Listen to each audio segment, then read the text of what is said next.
Hello, everybody. Thank you for joining me today at Dead Headspace. I am your host, Patrick R. McDonough. Unfortunately, today's episode was cut short by half an hour due to technical difficulties.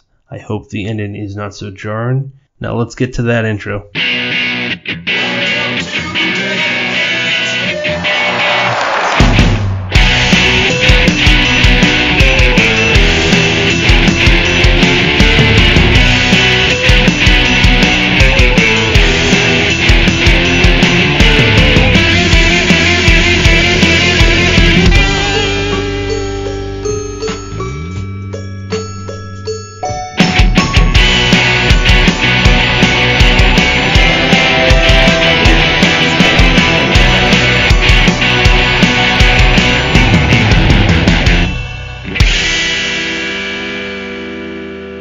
My guest today is Andrew Cull, the author of Bones and Remains. There's also quite a few other things that we're going to dive into today. And I will be doing this episode with my co-host, Brennan Lefaro. Please tell me I got that right this time. No, you're 0 for 3, but that's okay. I might just change it so that nobody knows.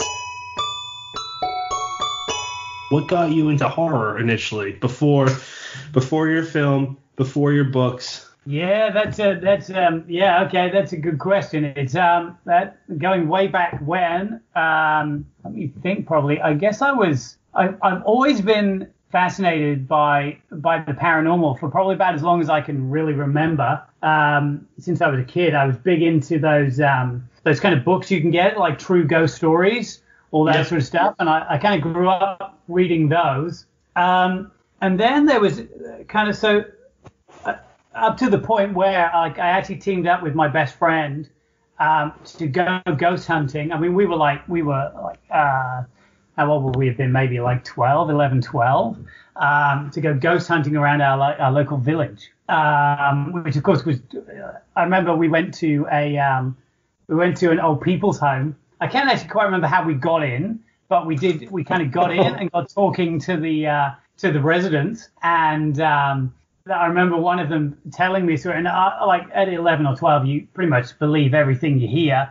I remember him telling me about how there was a cracked beam in the sort of the main lounge of this old building. It was a converted barn, where, I don't know, he just made up a name, I'm sure. Some guy had hung himself from the beams, and on a dark and stormy night, you'd see him. If they're like in a flash of lightning, you might see him hanging there. And being sort of 11, 12-ish, me and my friend, this was absolutely amazing. And like I say, believed every single word of it. I don't think strictly that was true. But, you know, so I guess as long back as I can remember. And then there came a point where I picked up a copy of The Haunting of Hill House, which I actually have. I probably have about 5 or 6 copies of this book. And because I like to, I'm a real collector when it comes to, if I find because I love cover art and design so much. So if I see another copy of something and I think that looks really cool, then I'll buy that. And I've done that with, as you know, with like Bones and sort of releasing the special edition. I was sort of working towards trying to do that sort of thing with my own work. But anyway, so I picked up a copy of The Haunting of Hill House and read it in pretty much an afternoon, and which is fast for me because I'm notoriously slow as a reader. And I was absolutely blown away. I was absolutely blown away by it. And I think that would sort of solidify like the start of me wanting to create horror in one form or another.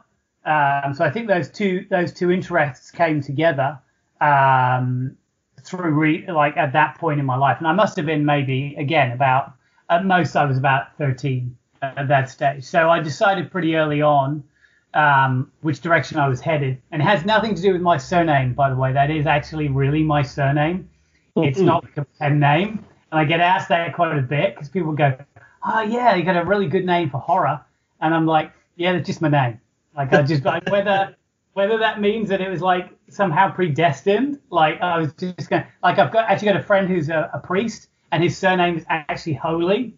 So Whether like somehow we were predestined, we were going to go in that direction, I don't know. So, but yeah. So that I'd say that's kind of how I came to horror, and it developed over the years. I won't bore you with lots of details, but the next couple of years of my life involved discovering Hitchcock, and I'm a huge Hitchcock fan to today, basically. You know what I mean? Through my whole adult life, and I'd say that he sort of watching his movies, and that sort of pushed me in the direction that I felt that I wanted to take horror into film initially, and that's pretty much where I first went with the kind of horror writing. So.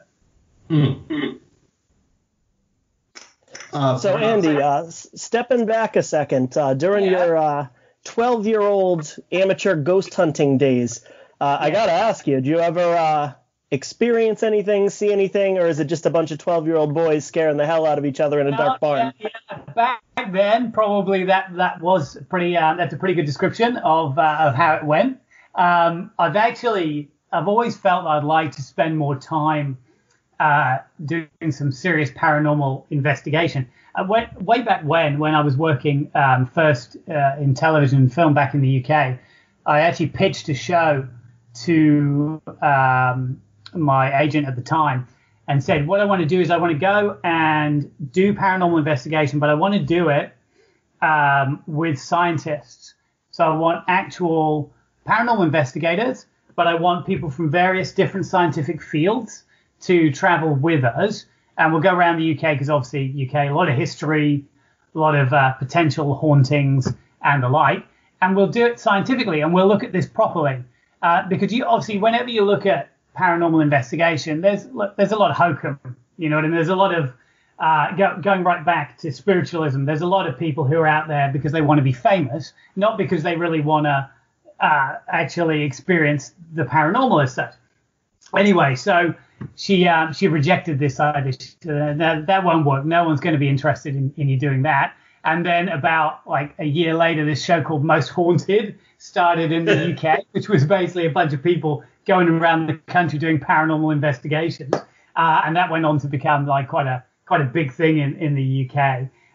Obviously, without scientists. And by scientists, I don't mean psychics. You know what I'm saying? Like you see them and you think, I'm not look, as someone who really wants to be convinced of the paranormal, I am quite skeptical. And I think that my approach maybe wouldn't have been the most appealing because I wanted to go there and really explore things scientifically.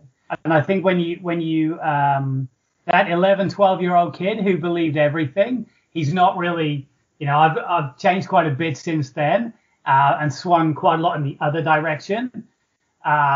So for me, it would take a lot to convince me, but I'm definitely open to it. And I've actually said if I ever get to a point where I'm successful as an author and have enough money to be able to take some time out, that I would actually like to still go and do that idea that I pitched years ago and just fund it myself and go and see if I can experience anything. I'm hugely open to the idea of this, but I'm waiting to be convinced, I think is the answer to that. Do you have locations picked? Well, it's like when I lived in the UK, there were lots of places I'd love to have gone. Now I'm in Australia. It's different. It's kind of a case of exploring it all over again, like finding new locations to go to and that sort of thing. So there are things I'd like to investigate. Like there's the Hawkesbury River Monster, which is not quite the same as like we're talking about ghosts and stuff, but I'm interested in as well. So I'd love to go into the site of where the River Monster is meant to be seen and investigate there too. I think overall I'm interested in all areas of the paranormal. So like we're talking from sort of ghosts through cryptids and that sort of thing. So there are lots of different ideas. Going back to the UK, I'd love to visit the site of Borley Rectory, where the rectory was, and that was one of the most haunted locations in the UK for a very long time. So I'd like to visit there too. Yeah, I mean, you go to the UK, it's pretty easy to find locations that are supposedly haunted because obviously there's so many older buildings and so much history to the UK. Coming here to Australia, there is a lot of history, but it's sort of predates sort of people colonizing here, if you see what I mean. So it's more of a case of you have the oldest societies here because, of course, you have the Aboriginal society prior to the landings and all that sort of thing.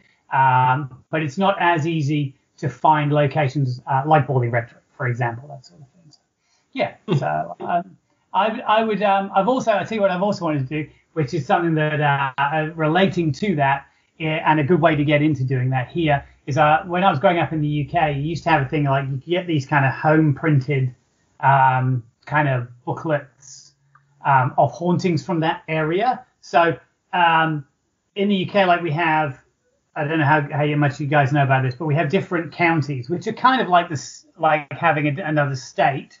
Only the difference is they're tiny and they can be like pretty much next door to one another because the UK is so small and compacted. So what you'll do is, but the thing that also sort of blows my wife's mind is the fact that you can drive 5 miles and people have a completely different accent to the accent they had like 5 miles before, and she found that really like hard to get her head around. Like you just go somewhere and people talk completely differently, and how does this happen in such a small space? But anyway, when I was a kid growing up again, we used to go on holiday to various different counties, and what you do is I collected these kind of unprinted books, which were like Ghosts of Surrey, Ghosts of these different counties, and that sort of thing. And I'd love to do that here. So I'd love to do that by sort of start off by going to the various states and doing like, writing books of the various different hauntings in those locations, and maybe doing some exploration sort of while I was doing that. So yeah, that was my plan. That's a really neat plan. I just want to hog one more question pertaining to this. You just said states. You're talking about the United States, right? Yeah. So, but here in Australia, we have the different states. So we have like Victoria, New South Wales. We're here in Victoria here. Right. But the whole country is sort of divided up into states and territories. Gotcha. So we have because it's huge. I think if you ever get a chance, because I can't really describe how big Australia actually is, but if you ever go online and look up how many times Europe fits into Australia, and you go like, really? Like you look at it and it's a lot of times. So it's 3 time zones. I know that much. Yeah. So that's how big Australia is, and we're really spread out. So for example, here in Victoria, it's something like 700 kilometers, I think, to get to Sydney. And we're relatively close together. So wow. Yeah. For someone who loves flying as much as I do, which is not at all, it's kind of hard to get around to the state. So I bet. I was going to ask and kind of suggest because it is paranormal related. I'm from a town called Bridgewater, Massachusetts. It's nearby where Brennan lives. I'm not going to say where he lives, but I don't live in my hometown anymore, so that's why I'm announcing it publicly, I guess, or whatever. But there is this 200-mile square paranormal site that has recorded since I think as early as the 70s. It's called the Bridgewater Triangle. Anytime I hear someone talking about, yeah, okay. I've heard of this. Yeah, I've heard of this. I think FX is actually going to be making a television show about it, but I lived there. There's a lot of history with the Native American Indians. There were some violent wars between Pilgrims, the Wampanoags, which was a native tribe there. There's this, I don't know how big, but there's this massive swamp called Hockomock Swamp. The Native Americans used to refer to it as I believe it was the Swamp of Evil Spirits. I could be butchering that. I'm pretty sure it's along those lines, but it used to around 10,000 years ago. They say that there was a massive iceberg. It melted, became the swamp, and it's just sightings of like UFOs, devils, thunderbirds, which are basically prehistoric 12-foot wingspan birds. Yeah. Awesome. Ghosts. Yeah, and the coolest thing, and I don't know if Brendan knows this, which I hope he doesn't. I was curious when the first quote-unquote school was, not a home school, but school in America. The birthplace is near where my hometown is. I think it's a town called Rehoboth. It is Rehoboth. I'm pretty sure. Okay. Yeah, so there's like old school. There's still single room classroom schools that are still standing in Massachusetts. And I know there's this one in particular that if you go there during Halloween or whatever the night is, I was told Halloween, you can see these spirit kids in the schoolroom, and it's creepy. I've never seen anything, but it's a dark room. It kind of reminds me of how I felt when I read your book, Remains. And and the last site I'll talk about is there's this one place where they used to hang Native Americans on this big rock. It's on the side of a main road. I forget the town name, but it's just creepy. Me and my friends stood there during Halloween night, just listening. We didn't see anything. We didn't hear anything, but you kind of get the chills, like you shouldn't be there. Yeah, creepy. I think I saw something about the Bridgewater Triangle. I think it was, what's that production company? Small Town Monsters. They've done a few documentaries on cryptids and hauntings, sort of around the US. And I think that they did cover the Bridgewater Triangle, but I think you're right. I think I've seen that there is a show coming, which is actually sort of all about it. So that sounds like an amazing place to live. That'd be incredible. Yeah, I mean it's a small town. It's got a lot of. It's a eclectic area. The most southern point of it, or at least one of the southern points, is a town called Freetown. Is it Freetown, Brennan? Freetown. Yeah, so there's a state park there, and there was a cop on this documentary talking about how even with a loaded pistol at night, he did not like being there because they would find mutilated animal carcasses. There were cults. I believe murders there too. It's just, it's got plenty of room for a lot of horror writers to base stuff off of. That's it. Sounds like a crazy place. I got to be honest, I'm a little blown away that because I live bordering on at least two towns that are part of that Bridgewater Triangle. I had actually never heard of it until Pat brought it up to me a few months ago. And here's somebody in Melbourne, Australia, who knows more about it than I do, living 20 minutes away. Yeah, I don't know how that was. That was just pure coincidence that was the case. So. I do love those shows. I still love those shows even now. I think I much prefer the ones that try to veer on the side of facts a lot more nowadays. You tend to, I think that the hysteria of I don't generally watch the kind of ghost hunting shows anymore because I find it hard to sort of, I feel that they don't really run on evidence as such. Look, the paranormal is really hard to quantify anyway, isn't it? It's not like you can say, okay, here's the answer. There's a yes and no answer. You know what I mean? There is some trust and faith involved, I guess. But I'm much more interested in shows that just document the facts of what stuff, what is actually happening or potentially happening. And I think that these small town monsters, like I say, well worth checking out some of their stuff, but they definitely do tend to go along the line of just talking to people who have been involved or seen various phenomenon, and not really to make sweeping, hysterical judgments, that sort of thing. So I think you'll find they've covered it. So definitely worth checking their stuff out. They're good, and they're always producing more material as well. So. I've been hogging Andy's time. How about you go, Brennan? I'm actually really curious to switch from ghosts to cryptids. You had mentioned some sort of, I missed the name, but some sort of river monster. Hawkesbury River Monster. So I mean, I'm thinking like, our Jersey Devil here and the better known ones. But I would love to hear about, a couple that you have in Australia. There's got to be some different ones, right? Yeah, kind of. I think of what it normally comes down to, I think, is that they're sort of a type of cryptid generally, aren't they? So instead of the Yeti, we have the Yowie here in Australia, which is pretty much the same thing, but in Australia. You got your Hawkesbury River Monster, which is kind of not necessarily your Loch Ness Monster, but definitely something huge living in the Hawkesbury River.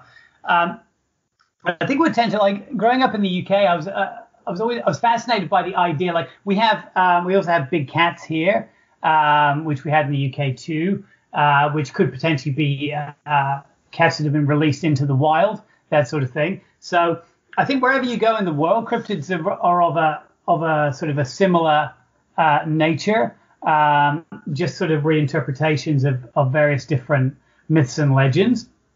I think with regards, I'm fascinated by sort of the water-based cryptids. I really love the idea. I know that, like, maybe it was just last year or maybe it was the year before when they did DNA tests on Loch Ness to see if there really was any chance that anything was living in there, and they found that it was most likely probably just an eel or eels, big really eels. Big eel.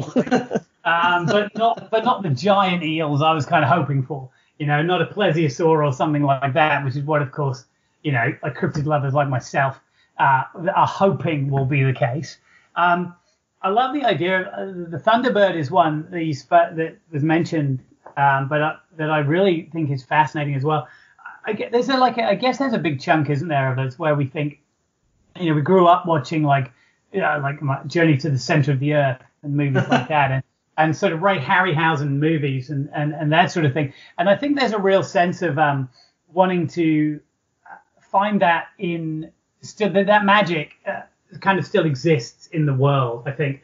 And so we're like, I love the idea that there could still be dinosaurs somewhere in the outback, that they actually haven't become extinct and that they're actually still living out there. And they're what we call cryptids, that sort of thing. Like the Thunderbird, is a pterodactyl. That sort of thing would be amazing. And a lot of what I think with the paranormal in general is that the paranormal is, these are all areas of science that aren't normal yet, that they're not explained yet, and that there will be time when that happens. And I would love the answer for a lot of cryptids to be, yeah, they actually exist, and they are just other species, like Yetis and Yowies and Bigfoot, that sort of thing, that they really are these great hairy hairy sort of men or creatures, and that they do exist, and that eventually there'll come a time when someone really does get proper footage of those sorts of things. I think when smartphones became a really big thing and we're all carrying cameras around with us, there was a chunk of me that went, yes, we're finally going to see loads of we got this. all those things that I've been waiting to see, you know what I mean? And that hasn't happened. And of course, the more skeptical part of me, there's the bit of me that wants to believe in all this, that's kind of sort of waiting still, hoping still, that we're going to get that rush of evidence that we haven't had. But the skeptical part of me says, maybe there's a reason we haven't seen all that sort of thing. So, They believe that they're based off of a creature that lived about 100,000 years ago called the Gigantopithecus. It's about I think they grew up to about 9 feet tall. They're just a giant ass primate. That's probably where the whole Bigfoot thing came from, and that's around the time when we would talk around the campfire. I mean, not the campfire, the stories, talk about what's dangerous in the world. By the way, that's why horror has always been the best. It's always been around. Yeah, you're right. Yeah, that's true. And I don't know. I mean, like, I'm not saying like they don't exist. I don't know what exists because I've heard like statistics that we know so much of the percentage of the rainforest or the ocean. So I'd be curious. I mean, why Yeah, the hell really wouldn't true. I be? Yeah, that's really true. So we have actually explored so little of certain parts of the planet that there's absolutely the possibility there could be something there. And I think that's what the less skeptical part of me clings onto as an idea, that's what we're gonna have some amazing discoveries.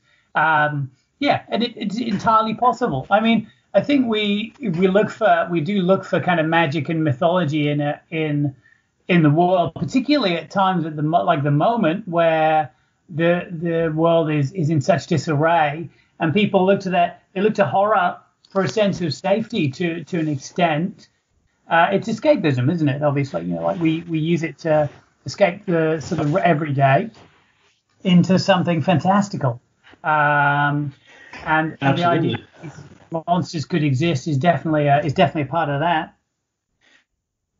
What's interesting is during the Western expansion in America, but when they didn't have a map before Lewis and Clark, sketched out everything and reported this is what the world looks like on the West Coast. Guys like Thomas Jefferson, they thought that there's a real chance there might be dinosaurs there. I'm not saying that's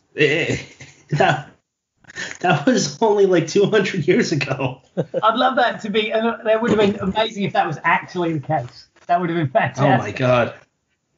I still like, I know, like, like as if we haven't been warned enough by Jurassic Park, I still love the idea that someone's going to start like bringing dinosaurs back using their DNA from like in the movies. I really love that idea. That'd be terrifying though. Yeah, I'm sure it's not. I'm sure it's also not really ethical. I'm sure it's not right. But like, there's a bit of me, the kid inside me, really wants to still see dinosaurs for real. You know what I mean? Like that's, I guess we just have to stick to VR or something. That'll be the answer to that. So. We'd do it in a damn heartbeat too. We've learned absolutely nothing. Yeah, that's true. That's absolutely true. I can definitely, like Donald Trump, like he's like said, he's announced Space Force. I have absolutely no doubt he'd be quite happy to reanimate the dinosaurs while he's in office. So he doesn't really have the same ethical issues that most normal people have, I think. So yeah, for sure, that could happen. So Alan Baxter kind of started a great trend, or maybe it's rekindling a trend, and that's the creature feature. He's not from Australia originally. You aren't either. There's been a few other people that have done the creature feature. So when is an Andrew Cull creature feature coming? Well, I was gutted that the weekend, I think it was, that the whole Rue idea took off. I wasn't on Twitter that weekend, and I came back after and sort of saw all this was kind of happening, and that Alan had gone pretty much straight away and started work on this idea, and that he'd sort of named all the different people who were going to get murdered horribly in the story, and I missed it, and I was kicking myself over that. So I think if there's a Rue 2, I'd just like to say I'd be very happy to be murdered horribly in the Rue 2 if that happens. Go on. I was just gonna say my favorite murder is Brennan's. That's I hope that becomes a movie. I want to see that happen. Just that part too. Just that part. That's it. And then the credits roll. The end. Did you read it? No, yet. So this is the thing as well. So I want a physical copy because I am. So I basically with regards sort of getting books here. So I've missed the boat on this on several occasions. So Alan was selling copies for a bit, and it seems that if you don't jump on it on the day, they're all gone because it's pretty wildly popular. And I know it's a bit cheeky, but I really want to see if I can get a signed copy. So I've held off buying it until I can actually get a signed copy from Alan. So I wait for that. So if I can do that, I would absolutely love it. If not, look, I'll just put up with a regular one or one from the Kindle store. So message him. That's what I did. Yeah, there you go. So as far as a creature feature story is concerned, it's weird. Like I don't really write to how's the best way to describe it? So with regards to the kind of stories I write, it's really a case of I'll have an idea and I'll just follow it. So for example, without sort of wanting to do any spoilers for the story I'm currently working on, it kind of goes in a direction I think people might not expect it to. And I generally sort of find that happens a bit. I did have some ideas which are close to a kind of creature feature. Yeah, it's kind of hard to describe them. I'm writing, for example, in my new collection, I'm writing about everything from just sort of straight murderers, through vampires, through sort of reanimated corpses. There's a few to a cryptid as well. I'm writing about a cryptid finally, in one of the stories. So it tends to be a case that I just go wherever the sort of story takes me. Which may not necessarily be what I think it is initially too. That can change. When I was writing Knock and You'll See Me, in the early stages of planning it, I didn't really know quite how it was going to go. And I know some people, without doing any spoilers, I know some people really don't like how it ends. But I kind of decided on that, say, about midway through the process, that it was going to go the way it did, sort of monster-wise. I think whatever I write, I like writing about monsters. So there'll always be plenty of those in the stories that I do. Would I take on a Brew-esque kind of story? Yeah, maybe in the future. I've noticed people are working through various different types of animals online, local to their areas. So you guys would have plenty of material, surely, for one of those kinds of stories. Yeah. They wouldn't be quite as interesting as yours, though. I mean, I'd be excited to read an Andy Cull book about a 50-foot duck-billed platypus eviscerating a character named Alan Baxter. You never know. You never know what could be coming. So I can't think of anything more different from Remains than something like that. Yeah, you're absolutely right. I think that would be completely at the other end of the. Yeah, nobody would see that coming. We're actually going to have him on, Alan Baxter. We're going to be talking to Alan in like a month, I think, from now. Oh, yeah, cool. So is there anything that you want to say for like a fake rivalry just to like, you know? No, just tell him from me that if he'd like to murder me horribly, that's fine, and I'll return the favor in a story later on. So quite happy for that to happen. We'll pass along the message. Yeah. Now, he's in New South Wales, isn't that near Victoria? Not really. Well, it does. Look, it kind of does border on us, but I think he's still quite a long way away from where I am here. I know he was down. I was a bit disappointed with just timing wise. So with various cons that we have here in Australia, you kind of have the option. I've never done one before, and I was thinking about maybe doing one this year. Obviously, things are a bit different with everything that's happening at the moment. But Alan was actually down for one, and I didn't realize until, again, this is me not really being like with social media. I try to sort of I'm on a bit, but I'm not on all the time. That's mainly because it's very easy to get sucked into and not to be getting on with my work. So it's very like I am a master procrastinator. Like I can spend a whole day like working up to working and then get to about like 5 and go, well, I'm probably not going to get much done now. I'll go off and do something else. So so I unfortunately missed that. But I'd love to. I want to meet Alan, definitely. So I'm hoping that we'll be able to sort of somehow in the future meet up at a con, and just catch up. I mean, he's a great guy.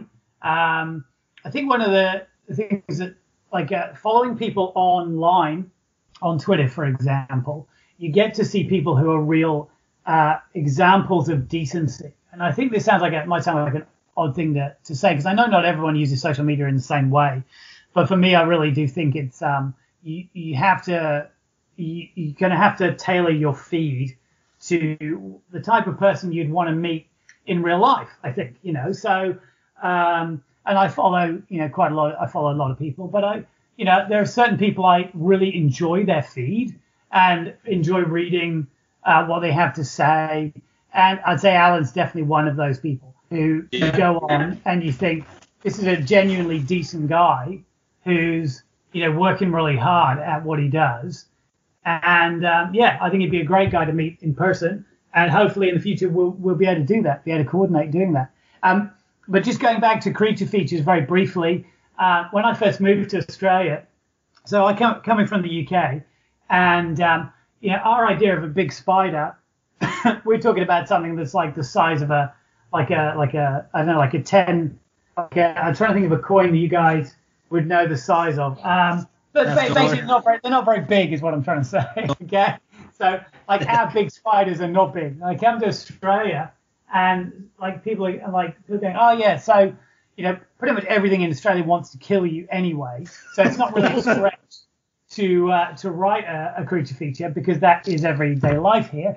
And but people are sort of saying, oh yeah, have you seen a huntsman spider yet? And I'm like, no.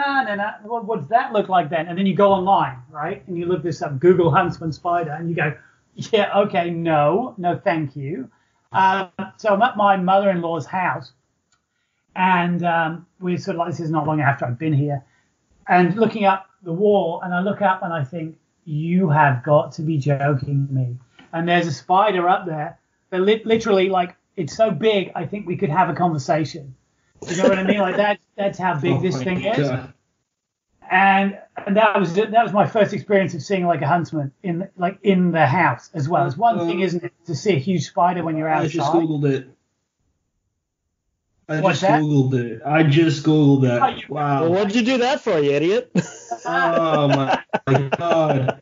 That doesn't look real. I'd leave the damn country.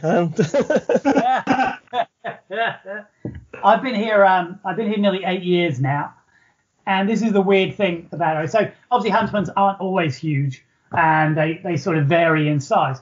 But now to the point where there's actually one that lives outside my office. Now my office is outside of our main house. It's like an extension built onto the house, but we actually have one that lives outside the office now, which we've named Bob. And Bob the huntsman he likes to come out at night and hunt, because they don't, as far as I'm aware, they don't have webs as such. They hunt. So that's why don't watch that video of the spider hauling the mouse up the side of the refrigerator. Because I'm looking at that picture right now. That's crazy. But Bob isn't as big as that. So, but Bob the huntsman lives outside my office. So that shows that things have changed. Wow. So in the 8 years since I go, don't get me wrong, I'm not about to shake his hand. We're not about, we're not I don't really want him to come into the office, but I can live with the little bit of distance that we have there. Wow. Yeah, I'd be shitting my pants, pissing my pants, whatever, and running. So speaking of scary creatures that live in Australia, what's the horror writer scene like there?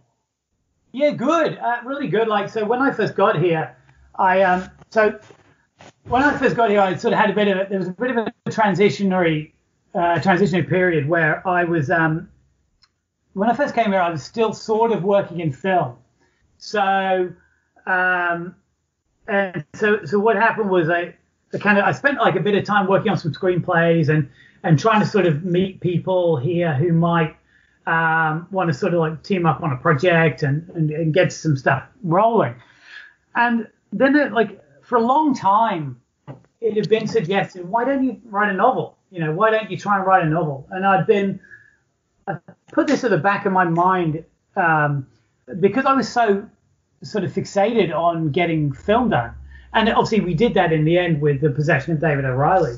And over time, I was like one of the things about working in film was to get David O'Reilly up and running. It took 9 years to do.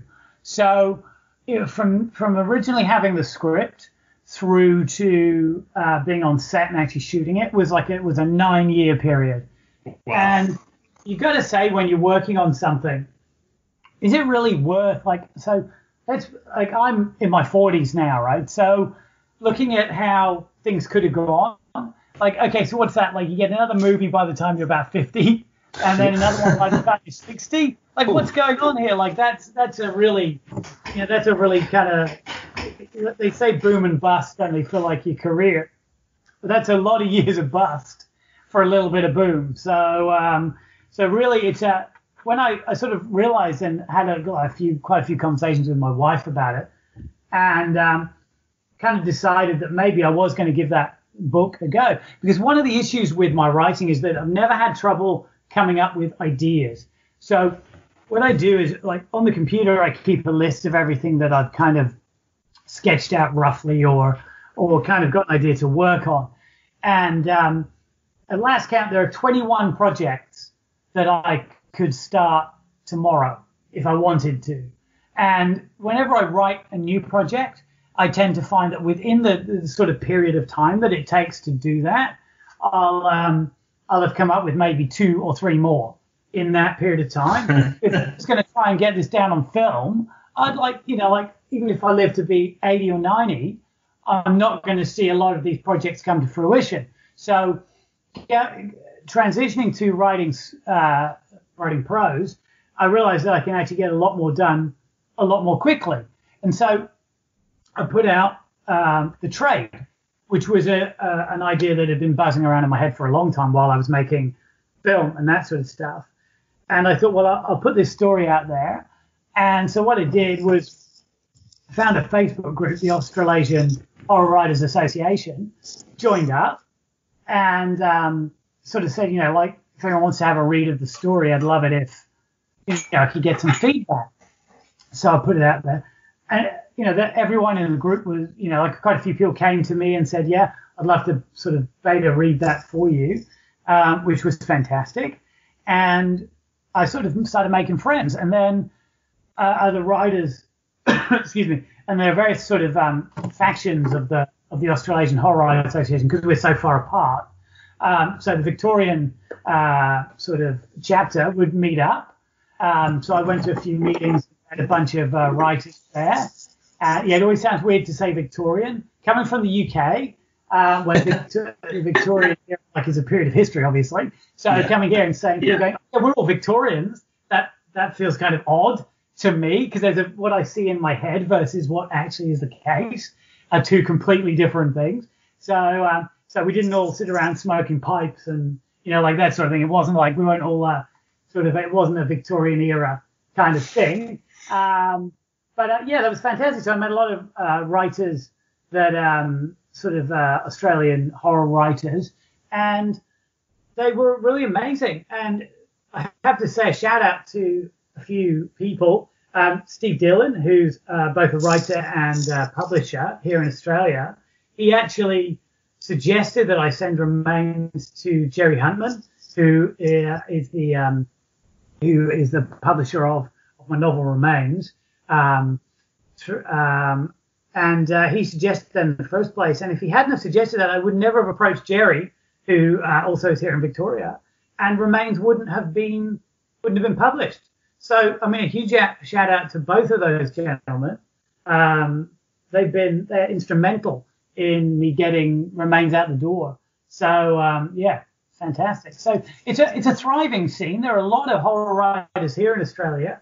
And the world's a much smaller place than it was even 10 years ago, with the way we can publish now and make our work available internationally. very quickly, which is fantastic. Technology is definitely helping us to make the world smaller and to get the work out there. So a lot of really fantastic people that, like I say, have been instrumental in getting me to this stage of my career. So yeah, huge gratitude there. I'm thankful for them. I love Remains, man. Let's talk about that for a minute. That book is so fucking creepy. I don't get creeped out by many books. I got creeped out with actually 2 ghost stories. I never really read ghost stories. Like we've always talked about them at like sleepovers and stuff, but I never really dove into the books until like last year. So far, it pretty much started with your book. I finished Laurel Hightower's Whispers in the Dark. That was creepy and a great book. Yeah. And the next book I'm about to mention, actually the author specifically said, because I told him we're going to be talking to you tonight. Michael Clark wanted to say hi. Yeah, awesome. His book, I'm reading book 1. Brennan's on book 2 of The Patience of a Dead Man, and it's great. It's creepy too, and I love it. But they're definitely on my TBR. Definitely. It's worth your time, especially if you like ghost stories. But back to Remains. I'm not kissing your ass when I say this, but you come off like a poet that became a novelist. Oh, that's really kind. That's really kind. I guess the weird thing is I started out as a poet. So way back when I didn't know that. That was what I actually wanted to do. So, like, I'm not trying to say that I feel that I write in a particularly poetic way. Don't get me wrong. Just that was kind of how it started out years and years ago. I did performance poetry way back when I was the sort of angsty teenager, when in my younger years. And, I don't know if that comes across in what I do now. I think of myself, this is the way I look at myself. I think as far as I'm concerned, I'm a B-movie horror writer, and that makes me happy because I love B-movie horrors. So if I manage to produce something like that for people to read, then that's me being really happy with what I've achieved. It's not high art. I don't think of it as being anything other than entertainment. I hope it scares people. If it does, that's fantastic. You know what I mean? So I love more lyrical sort of stuff in dialogue. I've always been a big fan of good dialogue, I guess that comes from someone who has been involved in movies a lot. And I love that type of thing. If that comes across a bit, that's also fantastic. But it's really kind. Thank you very much. Appreciate that. Yeah, it absolutely does come. For me, it came across like that. The reason why I say that is just the way that you wrote this. It just flows like poetry. I don't know how else to describe it. You just got to read it to understand what I'm saying. And it's a poem that's almost 200 pages long. That's so fucking. You describe it. You can describe all the stuff just enough, but like you leave out. I'm not going to say what happens, but how the protagonist, what the protagonist is broken by, devastated by. Yeah, that's the best way I can describe it without spoiling it. What the protagonist is devastated over and what the story is focused on. I mean, I don't know how else to say it without saying as a dad, especially now, a new dad, I think I'd want to kill myself. I don't think I'd want to. I don't think I want to be alive if I was her, and that's a hell on its own.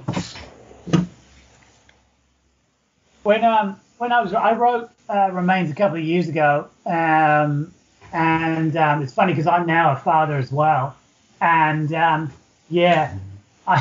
it's funny how things change, isn't it? They change a lot really quickly. I'm not sure I would have been able to write it now. So it was a tough experience in some ways doing it, because I knew it was incredibly dark. But at the same time, I really wanted to be truthful to the character that I'd created in Lucy, but also how the story might play out. And again, it does sort of go. It follows that thread of my fascination with the paranormal, and the idea that if there were ever gonna be a way to maybe make contact with the other side, if there is such a thing, would that not be through the most extreme grief, the sheer force of love and grief that might somehow be able to make contact? And I guess in my head, that was what I wanted to explore with Lucy's character. And so what she's lived through, I won't give any spoilers, but what she's lived through is obviously horrendous. Yeah. And yeah, I guess for me that felt like that it was truthful to an exploration of the paranormal in that way. So, yeah. Came across like that. And just one more thing I want to talk about with Remains is the presentation of the postcards. You have two excellent artists.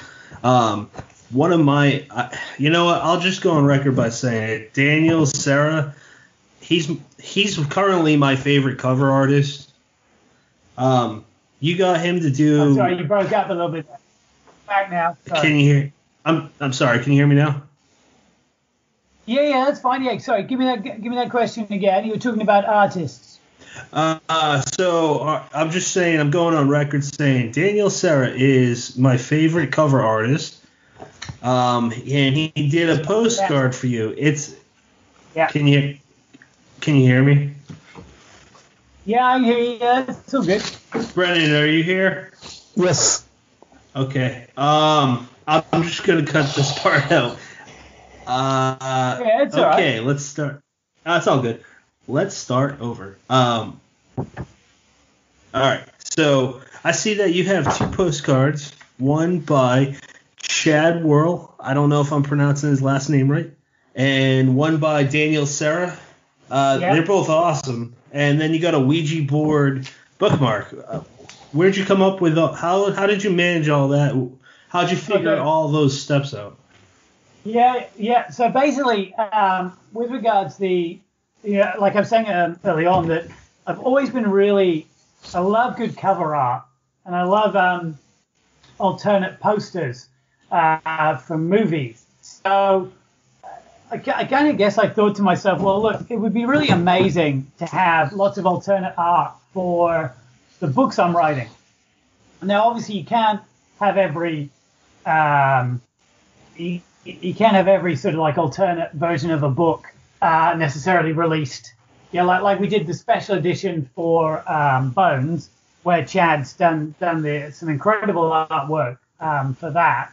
But I felt that what I could do would be to get these postcards done with alternate artwork for the books, and get each of these artists to interpret the story in their own way, and with their own sort of their own style. And initially, with Chad's worked with me on both. He's worked with me on Bones and Remains, and I'm just in love with his artwork. It's absolutely incredible. So I actually got the originals from the cover, the alternate cover for Bones, and the pieces that he did for Remains, and they're framed and they're going up on the office wall when I get an opportunity to do that. We've only been in this house for a few months, so hence I'm still working on getting my office kind of set up. So, but and Daniel's work, I'd seen him through Twitter, and I approached him, and again, like I've had nothing but fantastic experiences with artists that I've worked with. His work again is absolutely fantastic. You're absolutely right to say that whenever I see a special edition with his artwork on, I think I want that. I want that in my collection. It wouldn't matter what it was necessarily. I'd be like, I want a copy of that. Like I'll put this out here now, but I'd love to see an alternate release of Remains with the artwork by Daniel on it. I would love to see that. So that's something that maybe for the future that could happen, but I'd love to see that. So, but I mean, what I've done is that I always like the idea that when you receive a book, particularly when it's from the author, you get something collectible. I mean, I am a bit of a collector myself, so the idea of being able to give out these collectibles, the postcards, bookmarks. Carly at Stranger Dream did the Ouija board bookmarks for Remains, and I love them. I think they're fantastic.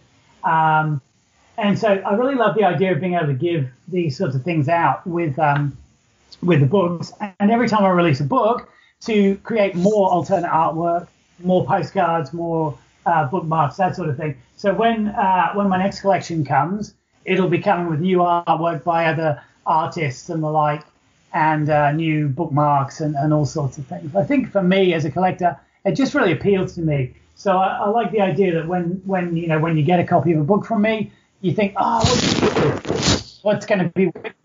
And you sort of open it up and find another, hopefully a nice surprise inside. So yeah. And I want to ask you to talk about the commercial aspect, but those boxes showing up and ending up all over Bookstagram, made for, it was just all over Twitter, and it was just something that you needed. It was such a gorgeous cover, and we didn't even mention the artist on the main cover of Remains, Luke Spooner. But along all of with the postcards, with the Ouija bookmark, it made it such a must-have item. It's really cool to hear. It really, like I say, that really appeals to me as well. So I'll be the first to admit I'll buy a book based on its cover. So if I see something and I think it looks absolutely amazing, I'll definitely buy that book based on that. And I think we all do it a bit. I think the cover art isn't necessarily appreciated as much as it could be. I'd be very happy to hang a lot of the covers that I really love on the wall. This art is as good as anything that you would see, framed traditionally. And so for me, as someone I've considered myself to be incredibly lucky to be able to have these artists working on books that I've produced. So if that artwork is appreciated, that's fantastic. It's really good. Like I say, it's a pleasure for me to get a chance to work with people I admire.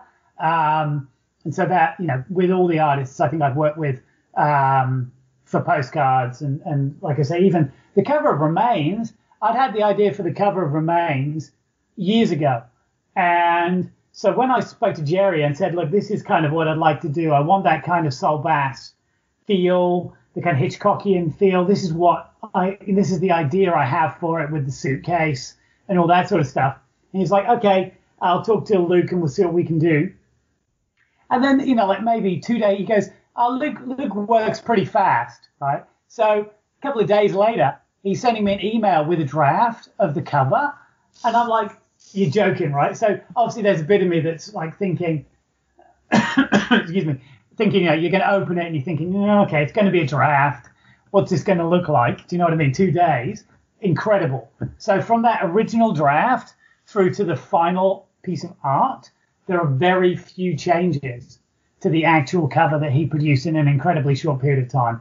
So, that was amazing. That was really, I was blown away because I'd only had it in my head to that point, what I wanted to see, and to see someone actually capture it and produce it like that, that was just fantastic. So yeah, I can almost see that. It's very simple, but it's very striking, and I love the fact that you kind of confirmed my thought that there's a story behind it, I guess.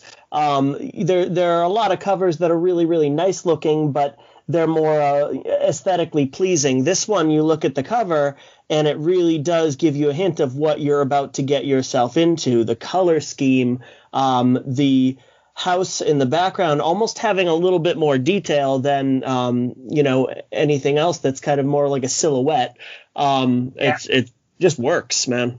Yeah, I was really, like I said, I love the posters for like Vertigo, North by Northwest, those kinds of things. So when we came to do this, I really wanted something that evoked that Hitchcockian feel, I think.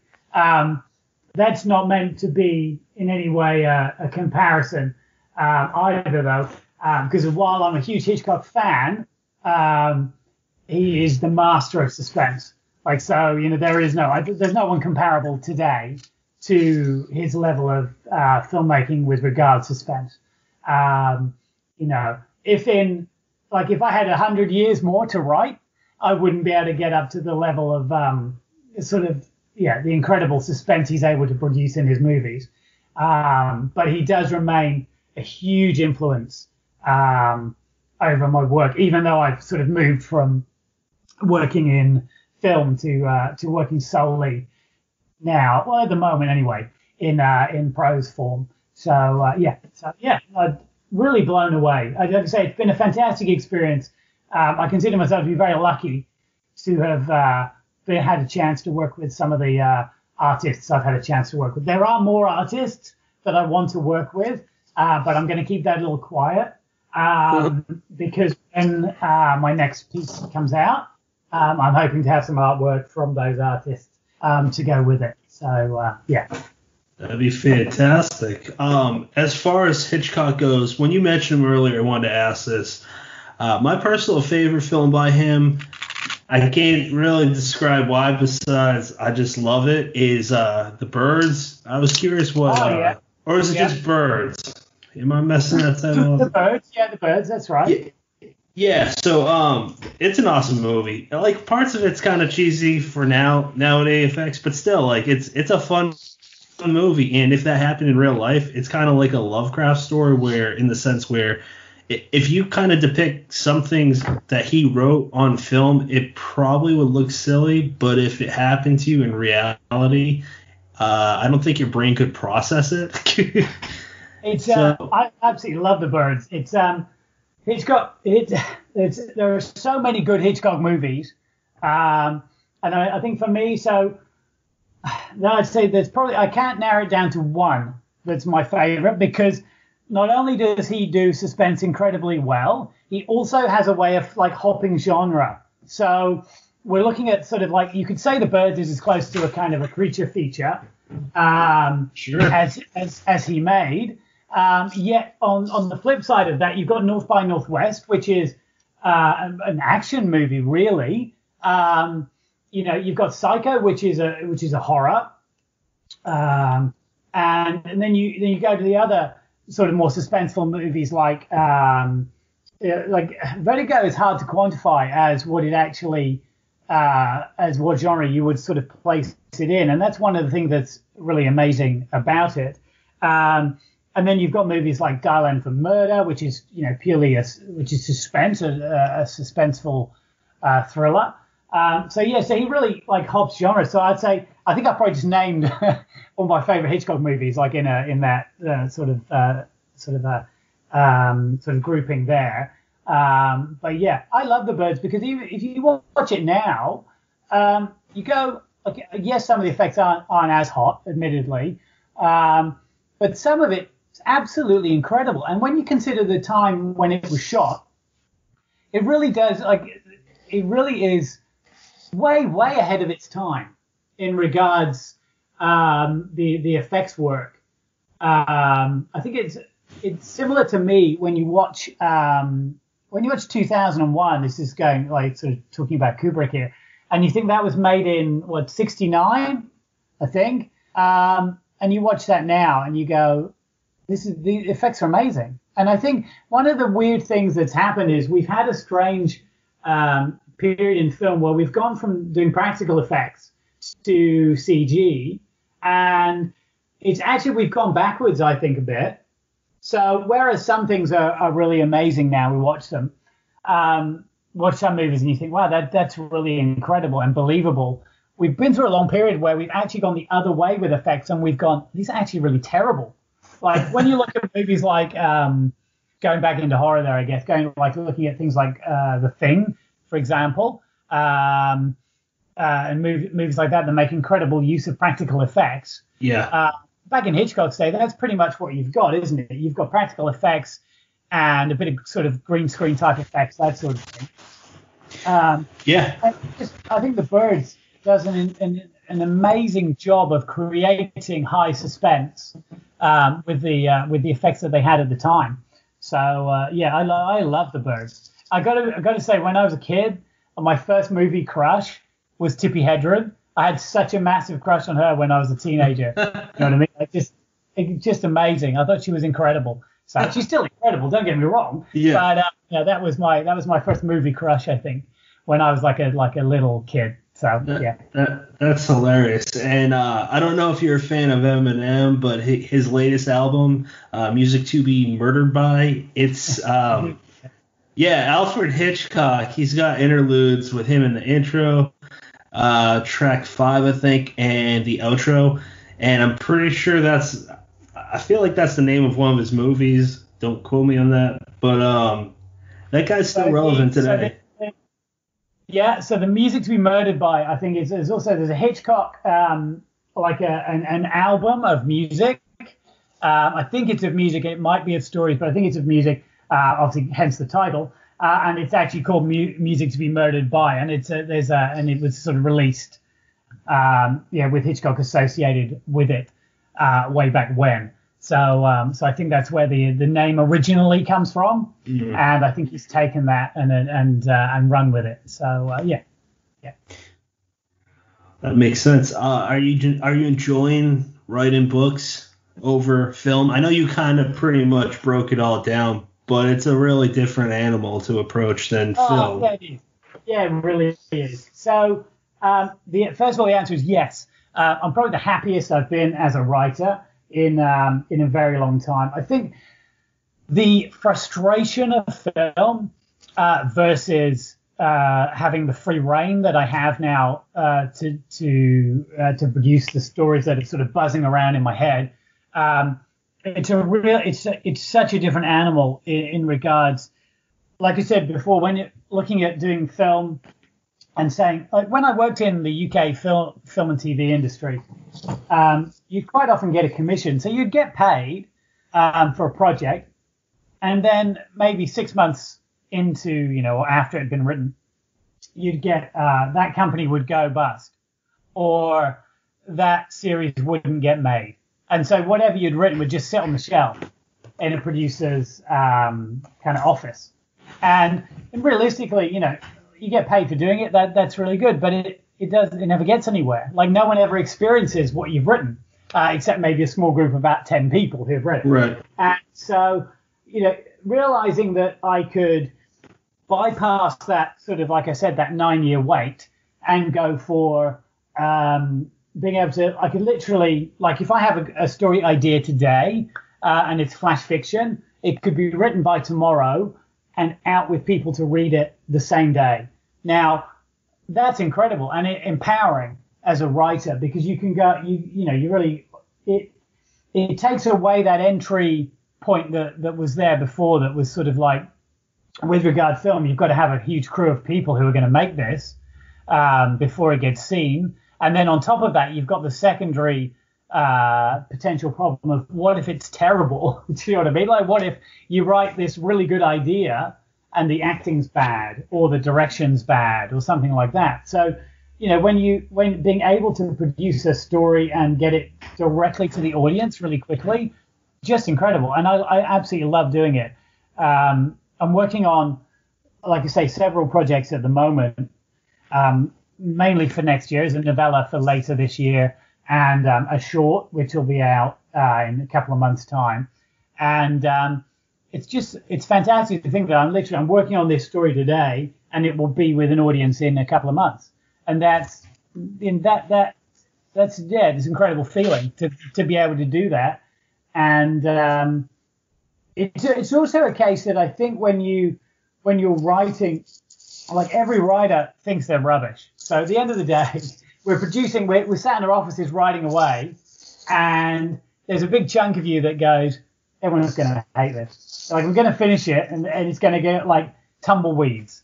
You know what I mean? Like, I'll release it, and that'll be it. And everyone will be like, you know, and that idea that coming from film, there's this thing where you're only as good as your last film. You know what I mean? As an idea. And so, you know, you release a story and you think, oh, you know, when I released The Trade, I had absolutely no idea what people would make of it. I really thought, what have I got to lose? You know, it could bomb. Well, it doesn't really matter. I'm not going to stop writing. Or it could do okay. And I, you know, was really lucky to find that people enjoyed it. And then with Bones and then with Remains as well. So, you know, touch wood, we'll keep going on that. And hopefully I'll keep writing things that people enjoy. But it's been amazing to have that response that you don't really get as much when you do film. Because although you're not as close to your audience, I think that is one of the sort of elements of that. You see a lot of reviews online, that sort of thing, and I, you know, do a few interviews and talk to a few people when I was working in film. But realistically, it was actually less of as an experience. It was probably a bit more introverted than actually working as an author writing stories, and I have more interaction now with the people who read my work than I did with people who watched stuff that I did when I was working in film. So yeah, it's amazing. I absolutely love talking to people who read my stuff. It's you know, it's really great to interact with people and just talk horror a lot of the time. You know, one of the things I really love is just talking about horror and getting a chance to talk to people who, and also one of the really incredible things about having the opportunity to produce work and put it out there as books has been like getting a chance to talk to some of my heroes. And this has like I've been really amazed at how sort of genuinely nice and genuinely interested they have been. And you kind of go, as a writer, you think, like, for example, like I've spoken to Adam Neville, the author of The Ritual and The Reddening, amongst other fantastic novels, and that was just incredible. Like, to actually have someone you really admire, sort of giving you their time, just incredible. So it's been an absolutely amazing couple of years. And you know, I'm just really, really happy with how things are going, to be fair. And I never really had that feeling when I was working in film. So yeah, no, really amazing. I think that it's fair to say that that's Brennan and my experience with the indie horror scene as well. Yeah, so you've been kind of teasing us about these projects, but I know that we talked previously before recording about one novel in particular, and I'd love to hear anything that you want to tell us about that. About what's coming up. So yeah, okay. So sorry. So it was just for a couple of them. Yeah. So okay. So basically, what I'm working on a few bits at the moment. So I'm working on a short, which is for a charity anthology. It'll be coming out a bit later this year, with lots of horror writers who are far more experienced and far better at this than I am. So it's incredible to be asked to be involved in that. So that's pretty amazing.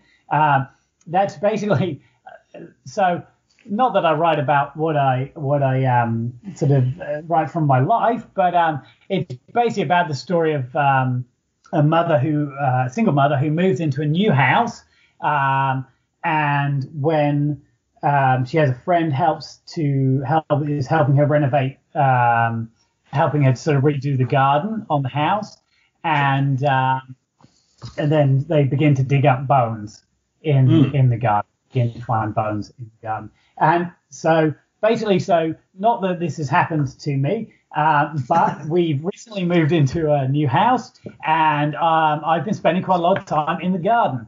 This is they sort of say write about what you know, but there are so far no bones in the garden, so that's a good thing.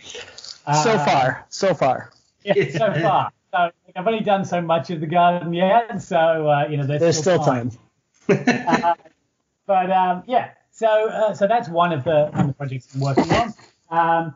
The other project is another collection. So I'm working on a new collection called Heart, and that's 5 stories again in the same sort of format as Bones. And these ones are more focused on, it's called Heart because they're stories of family, love, loss, and hope. That's kind of the idea of it, with monsters, obviously. So don't worry. Still monsters. Panic. So there's still plenty of monsters. That's what I was sort of talking about a little bit earlier on, where there's everything from vampires to cryptids to just people who are monsters, and that sort of thing in there. And a folk horror story, which I know that people really loved The Rambling Man in Bones, and it's the most requested story for people they sort of asked me to extend it and to write a longer version. So it's this folk horror story that I'm writing has some similar themes. I think The Rambling Man as a story stands on its own, really. And I think if I were to expand it, I'd just be repeating what I'd already done. So I've taken another element from that story, and I'm expanding on that for the story in the collection. So I've written maybe about the equivalent of about 3 of the 5 stories, but there's still a way to go on tidying those up and writing the last couple. I don't envisage that one coming before. My plan is to release it around my birthday next year, which is in June, and that's around the time we released Bones. So that was around my birthday as well. So I kind of just like the idea of releasing a story on my birthday. It just appeals to me. I just like doing it. So even if Heart wasn't ready, I'd try to find something else to release on my birthday. Positive reviews are the best present. Yeah, so you're right. No, what more could you want than horror? You know what I mean? What more could you want than a good scare? That's what I want. Scaring is caring, remember? So that's how it works. So those are the things I'm sort of working on at the moment. I do have a couple of ideas for a new novel, but I'm sort of holding off a little bit on that, purely because what I'll do is while I'm writing the stories for Heart, that idea will be sort of stewing and sort of maturing as an idea, and then hopefully by the time I finish Heart, I'll be well into the process of having planned the novel and sort of working to when I'm writing, I tend to think of the short stories that I write as being sort of television and the equivalent of what I would have done when I was working in TV, and then the novels as feature films. So I think that's in part because of the length and the format as well, but also with regards to stories that I generally choose to tell. I want the novels to feel big. I want them to feel like a feature. Whereas with the short stories, I'm happy for them to be like a good serial or something that you might see on TV, that sort of thing. We are in your mind. We are all around. You are now leaving